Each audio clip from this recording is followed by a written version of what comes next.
नमस्कार। पहले तो भीड़ को पता ही नहीं चला कि उन्हें चोट लग गई है।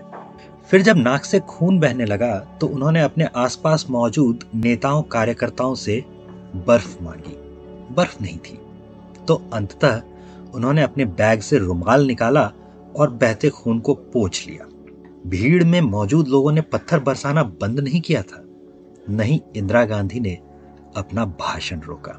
वो 2 मिनट से कुछ ज्यादा वक्त तक बोलती रहीं और कांग्रेसी नेता कार्यकर्ता हाथ उठाए मंच की ओर आ रहे पत्थरों को रोकने की कोशिश करते रहे। इंदिरा गांधी फरवरी 1967 में उड़ीसा में एक चुनावी रैली में भाग लेने गई थी और इस हरकत पर उन्होंने पूछा था कि क्या आप ऐसे ही गुंडों को चुनाव में जीत दिलवाना चाहेंगे।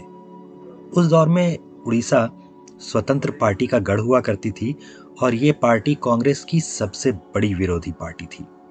अब स्वतंत्रता पार्टी चुनाव नहीं लड़ सकती क्योंकि वो समाजवादी पार्टी नहीं है और भारत में कोई गैर समाजवादी चुनाव नहीं लड़ सकता।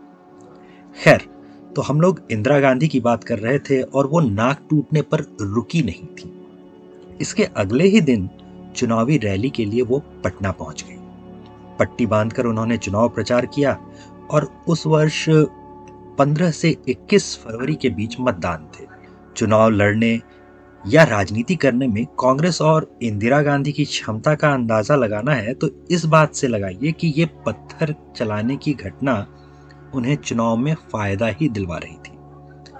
आज जो आप शक्ति स्थल यानी इंदिरा गांधी की समाधि पर लगा 25 टन का पत्थर देखते हैं, वो उड़ीसा से ही लाया गया पत्थर है।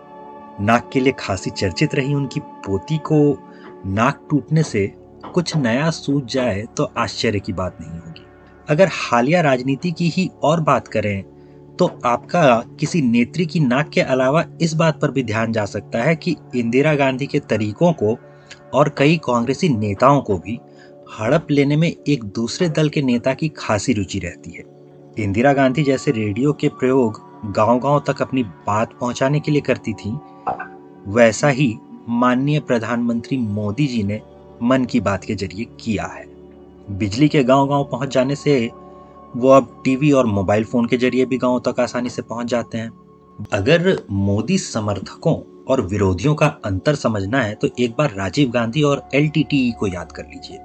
मोदी समर्थक ये नहीं सोचते कि राजीव गांधी कांग्रेसी थे, इसलिए उन पर हुआ हमला कांग्रेस पर हुआ हमला था।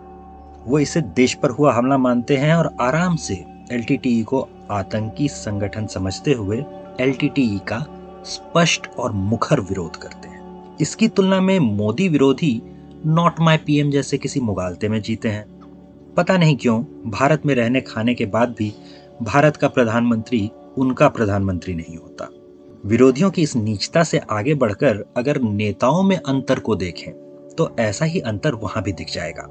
कांग्रेस के नेता ये बात अच्छी तरह जानते और समझते हैं कि उन्हें अपने कोर वोटर के लिए काम करना है, इसलिए वो ऐसे मामलों को सख्ती से निपटाते। इसकी तुलना में भाजपा के नेता सबका भिसभास जीतने पर तुले होते हैं। हालांकि अनुभव से उन्हें यह अच्छी तरह पता है कि ऐसा कुछ भी होने वाला नहीं है, फिर भी जहां सख्त कदम उठाने की जरूरत हो वहां भाजपा के नेता डर जाते हैं। अपने इस डर को वो नारों के पीछे छुपाने की कोशिश भी करते हैं। बाकी जहां तक टूटी नाक का सवाल है, इंदिरा गांधी वाला कमाल तो माननीय मोदी जी ने बिना पत्थर खाए बिना नाक तोड़वाए ही कर लिया है।